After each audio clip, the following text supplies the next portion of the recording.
Hello friends, welcome back to my channel. So आज हम study करने वाले हैं difference between systematic risk and unsystematic risk. ये पूरी वीडियो देखना, आपका जो है पूरा यहाँ पे ये टॉपिक क्लियर हो जाएगा, कोई भी डाउट नहीं रहेगा। सो अनसिस्टमैटिक रिस्क का मतलब क्या होता है?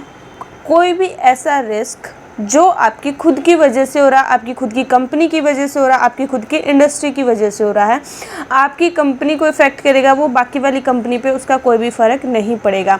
मान लो आपने कोई गलत जो है डिसीज़न लिया, आपने कोई गलत इन्वेस्टमेंट करी, तो उसकी वजह से जो लॉस होगा वो आपको होगा ना, बाकी वाली कंपनी से तो इस चीज़ का कोई लेना देना नहीं है।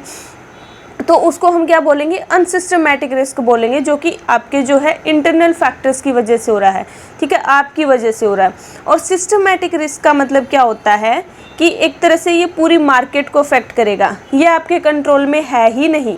मान लो इन्फ्लेशन आ गया, तो उसमें तो आप कुछ नहीं कर सकते। कोई गवर्नमेंट ने कोई नया लॉ बना दिया, तो वो सारी कंपनी के लिए बराबर है, तो वो वहाँ पे आप कोई भी कंट्रोल नहीं कर सकते। वो आपकी वजह से नहीं हो रहा और वो पूरी मार्केट को अफेक्ट करेगा, तो वो क्या हो जाएगा? सिस्टमैटिक रिस्क होगा।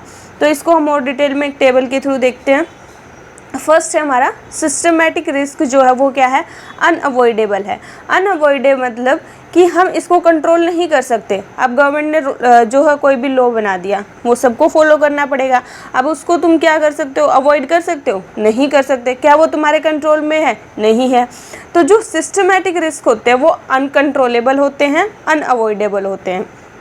उसी के कंपैरिजन में अगर हम बात करें अनसिस्टमैटिक रिस्क की, तो ये क्या है? ये अवॉइडेबल होते हैं। तुम इनको अवॉइड कर सकते हो अगर तुम अच्छे से एक्सपर्ट की एडवाइस ले रहे हो, फोरकास्टिंग कर रहे हो, प्लानिंग कर रहे हो, तो तुम इन रिस्क को जो है अवॉइड कर सकते हो, कंट्रोल कर सकते हो, ये तुम्हारे हाथ में है, ठीक है।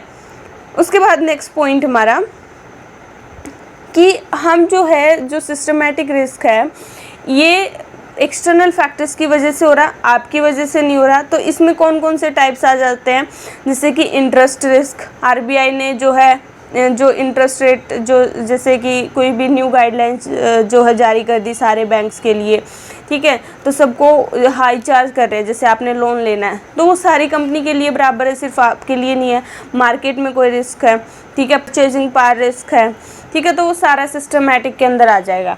बट जो अनसिस्टमैटिक है, ये आपके इंटरनल फैक्टर की वजह से हो रहा है, किसी एक कंपनी को अफेक्ट करेगा या तो एक इंडस्ट्री को अफेक्ट करेगा, सारी मार्केट को अफेक्ट नहीं करेगा। तो इसमें हम पढ़ते हैं इसके टाइप्स में बिजनेस रिस्क और फाइनेंशियल रिस्क, ठीक है। अगर हम प्रोटेक्शन की बात करें तो यहाँ पे आ जाता है हमारा कि हम जो है डाइवर्सिफिकेशन करके, यानी मान लो जैसे हम पोर्टफोलियो में जो है इन्वेस्टमेंट कर देते हैं ताकि हम अपने रिस्क को जो है कम कर सके, तो वो अपने हाथ में होता है कि हम किस तरह से अपने रिस्क को कम करें। तो डाइवर्सिफिकेशन करके या फिर जो है पोर्टफोलियो में इन्वेस्टमेंट करके जो है आप मानो कि जैसे म्यूचुअल फंड में कर देते हैं, ठीक है, तो ऐसे इन्वेस्टमेंट कर आप इस रिस्क को रिड्यूस नहीं कर सकते। ये सबको इक्वली जो है अफेक्ट करेगा ही करेगा।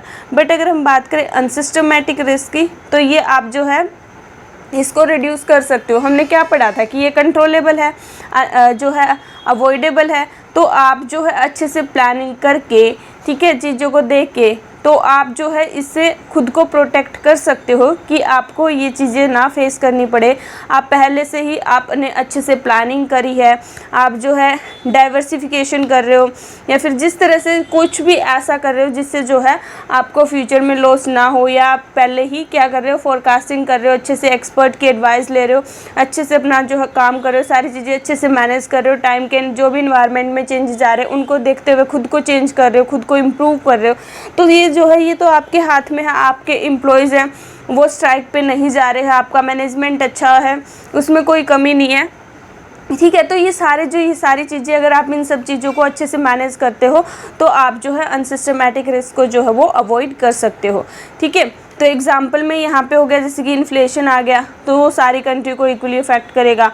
और अनसिस्टमैटिक रिस्क में क्या हो जाएगा? आपके जो एम्प्लॉय है वो जो है खुश नहीं है, तो वो जो है स्ट्राइक पे चले गए, वो ज़्यादा सैलरी की डिमांड कर रहे हैं, ज़्यादा वेजेस मांग रहे हैं, आप नहीं दे रहे हो, ठीक है, तुम्हारा आपस में जो है कन्फ्लिक्ट हो गया जिसकी वजह से वो स्ट्राइक पे चले गए हैं, या आपके जो है मैनेजमेंट में कोई दिक्कत आ रही है। तो ये सारी चीज़ों की वजह से आपका क्या होता है? इन सारी चीज़ों की वजह से आपका जो है अनसिस्टमैटिक रिस्क होता है। सो गाइस, आज की वीडियो में इतना ही।